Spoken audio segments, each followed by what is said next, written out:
पाकिस्तान सुधरने वाला मुल्क नहीं है। कई बार भारत उसे सबक सिखा चुका है, लेकिन उसकी साजिशें नहीं थम रही। पुलवामा अटैक की बरसी वाले दिन भी पाकिस्तान ने जम्मू को दहलाने की एक बड़ी साजिश रची, लेकिन सिक्योरिटी फोर्सेस ने इसे नाकाम कर दिया। आज एक बड़ा खुलासा जम्मू कश्मीर की पुलिस ने यह भी किया कि NSA अजीत डोवल भी आतंकवादियों के निशाने पर हैं। देश का आतंकी दिल्ली जाकर उनकी रेकी तक कर चुका था। फिलहाल पाकिस्तान की एक टेरर फाइल एक्सपोज हो चुकी है। उसके कितने टेरर ग्रुप्स और कैंप्स एक्टिव हैं, उसकी फुल डिटेल हमारी एजेंसियों के पास है। पाकिस्तान की साजिश कैसे बेनकाब हुई, देखिए उसकी पूरी रिपोर्ट। जम्मू में पुलवामा पार्ट 2 रोका गया।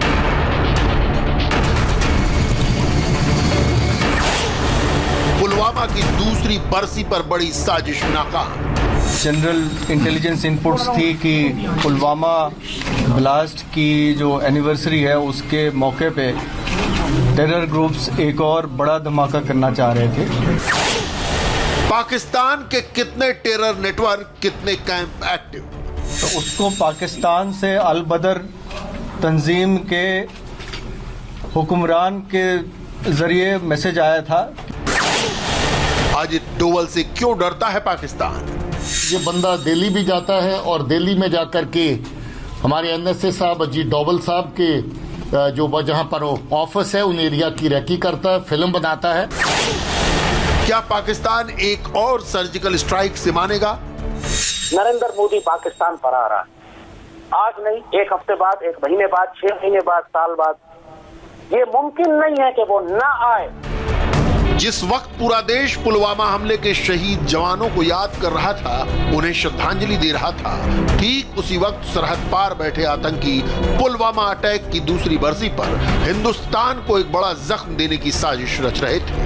टारगेट पर एक बार फिर जम्मू कश्मीर था, लेकिन सुरक्षा बल अलर्ट थे। वक्त रहते आतंक की साजिश को नाकाम कर दिया गया। जम्मू कश्मीर की नई साजिश पर विस्तार से विश्लेषण करेंगे, लेकिन उससे पहले पाकिस्तान की एकदम नई कॉन्स्पिरेसी को जान लीजिए। पाकिस्तान के टारगेट पर देश के राष्ट्रीय सुरक्षा सलाहकार अजीत डोवल हैं। पाकिस्तान की आर्मी और ISI ने अपने पालतू आतंकवादियों को डोवल के पीछे लगा दिया है।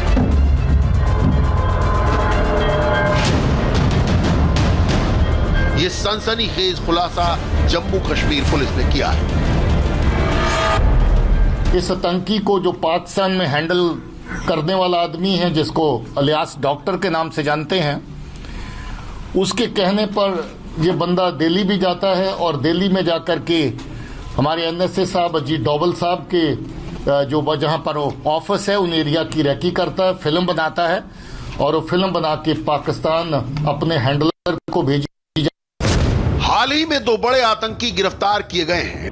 लश्कर मुस्तफा के कमांडर हिदायतुल्लाह मलिक और द रेजिस्टेंस फोर्स TRF के कमांडर जहूर अहमद राथर को पकड़ा गया है। जहूर से पूछताछ के बाद जम्मू में ब्लास्ट की बड़ी साजिश का खुलासा हुआ, जबकि हिदायतुल्लाह ने अहम जानकारी दी कि उनके टारगेट पर NSA अजीत डोवल थे। ये जम्मू कश्मीर के साथ साथ दिल्ली के अंदर भी अपने टारगेट जिनको ये निशाने पे लाना चाहते थे, खासतौर पे जैश-ए मोहम्मद जिनको निशाने पे लाना चाहती थी, उनकी रैकी इनके जरिए से करवा रही थी। और उस रैकी के बाद वहां पर भी इस तरह की दहशतगर्दी की कार्रवाइयां प्लान करने का मंसूबा पाकिस्तान की एजेंसी ने, खासतौर पे जैश-ए मोहम्मद ने बना रखा था। तो ये बहुत बड़ी कामयाबी है, जिसके चलते ये जो हिदायतुल्लाह के पकड़े जाने के बाद इन चीजों का खुलासा हुआ। हिदायतुल्लाह मलिक पाकिस्तानी आतंकी संगठन जैश-ए मोहम्मद से जुड़ा हुआ है। उसी के टेरर फ्रंट लश्कर मुस्तफा का कमांडर है। हिदायतुल्लाह को 6 फरवरी को जम्मू कश्मीर से पकड़ा गया था। उसने पूछताछ में खुलासा किया है कि पाकिस्तानी हैंडलर इलियास डॉक्टर ने उसे अजीत डोवल की रेकी करने को कहा था। हिदायतुल्लाह ने दिल्ली में आकर डोवल के दफ्तर के बाहर उनकी जासूसी की और वीडियो बनाया। हिदायतुल्लाह ने रेकी का वीडियो बनाकर इलियास डॉक्टर को भेजा था। अजीत डोवल को भारत का जेम्स बॉन्ड कहा जाता है। उन्हीं के नेतृत्व में उरी हमले के बाद सर्जिकल स्ट्राइक को अंजाम दिया गया। फिर उन्होंने ही पुलवामा अटैक के बाद बालाकोट एयर स्ट्राइक की पूरी प्लानिंग की थी। इसी के बाद डोवल पाकिस्तान की फौज और ISI के निशाने पर है। जम्मू कश्मीर पुलिस के खुलासे से क्लियर है कि पाकिस्तान सिर्फ जम्मू कश्मीर को दहलाने की साजिश नहीं रच रहा, बल्कि उसकी नजर दिल्ली तक है। पाकिस्तान ने एक बार फिर से प्रॉक्सी वॉर रचने के लिए हिदायतुल्लाह नाम के आतंकी को यह जिम्मा सौंपा कि वो national security advisor Ajit Doval के पूरे एरिया की रेकी करे। उसने वीडियो बनाया, 2019 में वीडियो बनाकर उसने पाकिस्तान के कोड नेम डॉक्टर जो कि ISI एजेंट है उसको ये वीडियोस भी भेजे। दरअसल ये एक बड़ी साजिश प्लान करना चाहते थे, लेकिन उससे पहले कि ये साजिश को अंजाम दे सके, जम्मू कश्मीर पुलिस ने हिदायतुल्लाह को गिरफ्तार कर लिया और पूरा नेक्सस के साथ साथ जिन जिन लड़कों को इसने रिक्रूट किया था उन सब से पूछताछ की जा रही है। लेकिन इंडियन आर्मी और उसके सुरक्षा बल पाकिस्तान की हर साजिश को नाकाम बनाने में लगे हैं। पाकिस्तान का अलबदर आतंकी संगठन पुलवामा अटैक की दूसरी बरसी पर जम्मू शहर को दहलाना चाहता था, लेकिन इंडियन एजेंसियों ने जम्मू में ब्लास्ट को न सिर्फ रोका बल्कि कई आतंकियों को भी पकड़ा है। जम्मू बस स्टैंड से 6.5 किलो IED यानी इम्प्रोवाइज्ड एक्सप्लोसिव डिवाइस बरामद किया गया। आतंकियों के टारगेट पर जम्मू बस स्टैंड, जम्मू का रघुनाथ मंदिर, जम्मू रेलवे स्टेशन और लखदाता बाजार था। इस बार जो धमाका है वो जम्मू शहर में होना था। इस इंफॉर्मेशन की बुनियाद पे हर इम्पोर्टेंट लोकेशन पे हमारी हाई अलर्ट थी, हर नाके को अलर्ट किया गया था। और कल रात दौराने चेकिंग और गश्त हमने एक सुहेल नाम के लड़के को गिरफ्तार किया जो सस्पिशियस कंडीशन में वहाँ पे घूम रहा था। उसके हाथ में एक बैग थी और जब उससे पूछताछ हुई तो बैग से तकरीबन 6-6.5 किलो की एक बहुत बड़ी IED बरामद हुई। जम्मू कश्मीर पुलिस ने पाकिस्तान की साजिश से पूरी तरह पर्दा उठा दिया है। पुलिस की प्रेस कॉन्फ्रेंस में बताया गया कि जिस संदिग्ध आतंकी सोहेल के पास से विस्फोटक मिला उसे पाकिस्तान के अलबदर आतंकी संगठन से ऑर्डर मिले थे। ये लड़का एक स्टूडेंट है और चंडीगढ़ में पढ़ाई कर रहा था। पूछताछ करने के दौरान उसने ये बताया कि वो नर्सिंग कॉलेज का स्टूडेंट है और चंडीगढ़ में पढ़ाई करता है और उसको पाकिस्तान से अलबदर तंजीम के हुक्मरान के ज़रिए मैसेज आया था कि उसको यहाँ पे एक IED प्लेस करनी है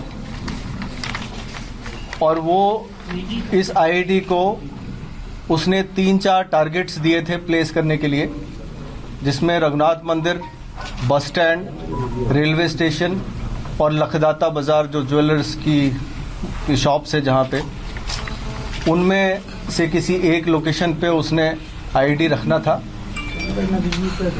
पूछताछ के दौरान उसने और भी बताया कि इस IED को रखने के बाद उसने एक फ़्लाइट लेना था श्रीनगर के लिए और फ्लाइट लेके श्रीनगर पहुंचना था, जहाँ पे अथर शकील खान नाम का एक आदमी जो अलबदर तंजीम का ओवरग्राउंड वर्कर है, काफ़ी हाई रैंकिंग ओवरग्राउंड वर्कर है, उसने इसको रिसीव करना था। जम्मू कश्मीर पुलिस के खुलासे से साफ है कि आतंकी संगठन अपने ओवरग्राउंड वर्कर यानी OGW का इस्तेमाल करके अब फिदायीन हमले की साजिश रच रहे हैं। OGW यानी ओवरग्राउंड वर्कर आतंकियों के लिए मुखबिरी का काम करते हैं। ओवरग्राउंड वर्कर सेना और सुरक्षा बलों की खबर देते हैं, आतंकियों के लिए सुरक्षित ठिकानों का बंदोबस्त करते हैं, उनके लोकल ट्रांसपोर्ट में मदद करते हैं, सीमा पार से आए हथियारों और पैसों को आतंकियों तक पहुंचाते हैं। इस काम की जानकारी चंडीगढ़ में एक और लड़के के पास थी जिसका नाम काजी वसीम है, उसको भी चंडीगढ़ से पिक कर लिया गया है और उसकी गिरफ्तारी हो जाएगी। साथ ही साथ एक और साथी इनकी तंजीम से जुड़ा हुआ है जिसका नाम आबिद नबी है, उसको भी गिरफ्तार किया गया है। तो इस गिरफ्तारी से और इस IED की रिकवरी से ये तकरीबन 6-6.5 किलो की IED, अगर इसमें RDX होगा, अभी इसकी पूरी जांच की जाएगी बॉम्ब डिस्पोजल स्क्वाड के द्वारा, तो ये बहुत बड़ा धमाका हो सकता था, काफ़ी जानो माल के नुकसान हो सकती थी, जिसको कि जम्मू पुलिस ने अवॉइड कर लिया है। जम्मू कश्मीर में आतंकियों के संपूर्ण सफाई के लिए सुरक्षा बलों ने आतंकियों के ओवरग्राउंड वर्कर और उनके नेटवर्क को भी नेस्तनाबूद करना शुरू कर दिया है। 45 दिनों में जम्मू कश्मीर से 30 OGW गिरफ्तार किए गए हैं। ये OGW लश्कर, जैश, हिजबुल, अल-बदर और ISJK जैसे आतंकी संगठनों से जुड़े हुए हैं। हिंदुस्तान की ताकत लगातार बढ़ रही है, जिसका सीधा सामना करने की हिम्मत पाकिस्तान में नहीं है। इसलिए वो आतंकियों के जरिए हिंदुस्तान को दहलाने का प्लान बना रहा है। जैश और लश्कर अब नए नाम से जम्मू कश्मीर में एक्टिव है। जैश ए मोहम्मद का संगठन लश्कर ए मुस्तफा, लश्कर का टेरर फ्रंट TRF यानी द रेजिस्टेंस फोर्स और नए रंग रूप में अल-बदर सक्रिय है। और पिछले कुछ अरसे में एक दो ग्रुप ऐसे नए फ्लोट किए गए जिनके जरिए से जैश ए मोहम्मद, जो कि पाकिस्तान का टेररिस्ट आउटफिट है, लश्कर तौयबा जो कि पाकिस्तान का टेररिस्ट आउटफिट है, वहां की सरजमीन से काम करता है, उस आउटफिट को लोकल कश्मीरी नाम देने के लिए इनकी की हुई आतंकी कार्रवाइयों को, दहशतवादी की कार्रवाइयों को लोकल नाम देने के लिए जहां पर नए आउटफिट जो है वो खड़े किए गए, उसमें TRF के नाम से एक आउटफिट आया, द रेजिस्टेंस फ्रंट, जो लश्कर तौबा का एक फ्रंट है, लोकल नाम है। जितनी कार्रवाइयां लश्कर तौबा पिछले अरसे से कर रहा है वो वो TRF के नाम पे जहां पर ओन की जाती थी। उसके अलावा जैश ए मोहम्मद, जो दूसरा ड्रग्ड टेररिस्ट आउटफिट है पाकिस्तान का, उन्होंने नए नए यहाँ पर ग्रुप खड़े करने की कोशिश की, जिसमें एक ग्रुप हाल ही में अगस्त 20 से एक्टिव हुआ लश्कर मुस्तफा के नाम से। पाकिस्तान एक साथ कई फ्रंट पर एक्टिव है। एक तो आतंकियों के जरिए वो भारत में तबाही की साजिश रच रहा है, तो POK में आतंकियों की घुसपैठ के लिए आर्मी और ISI को लगा रखा है। पाकिस्तान ने POK में अपने आतंकियों के साथ पाकिस्तानी ISI और आर्मी के लोगों को कवर के तौर पर रखा हुआ है। इस समय POK में टेरर लॉन्च पैड्स पर 300 आतंकवादी घुसपैठ को तैयार बैठे हैं।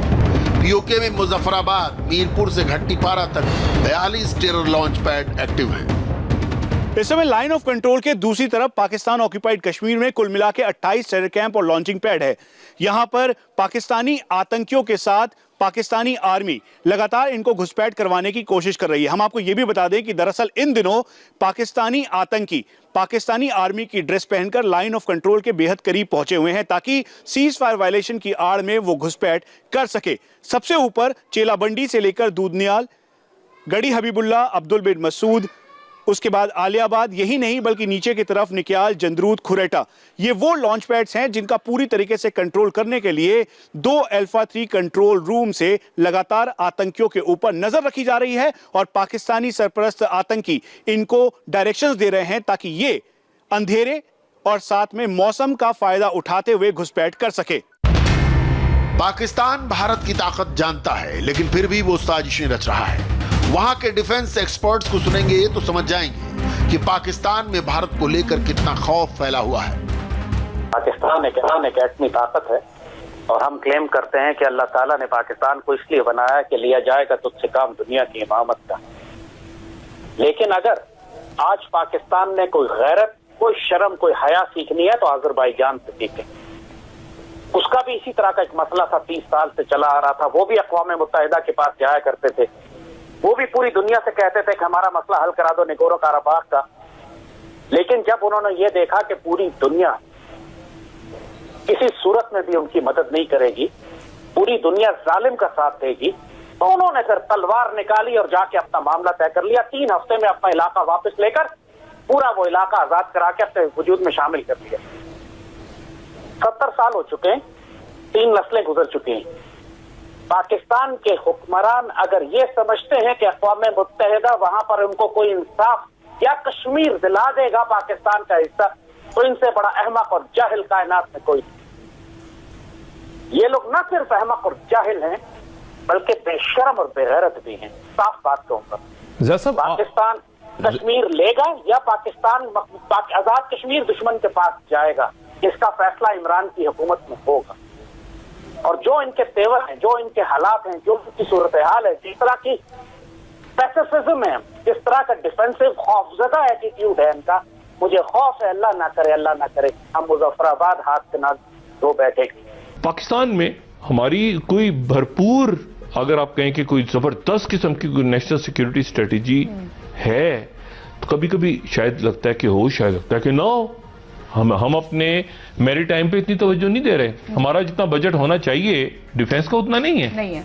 हमारे पास उतना असला नहीं है जितना हमारे पास होना चाहिए। असले की दौड़ है, हम असले के अंबार के बीच में बैठा है पाकिस्तान, और फौज को उलझाया हुआ है उन मामलात में जिनका फौज से ताल्लुक नहीं है या फौज खुद उलझी हुई है।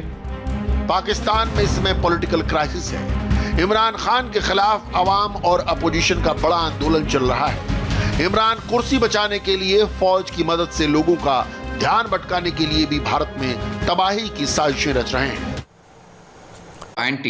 जो स्टेटस अप्रैल के पहले तक था उस इलाके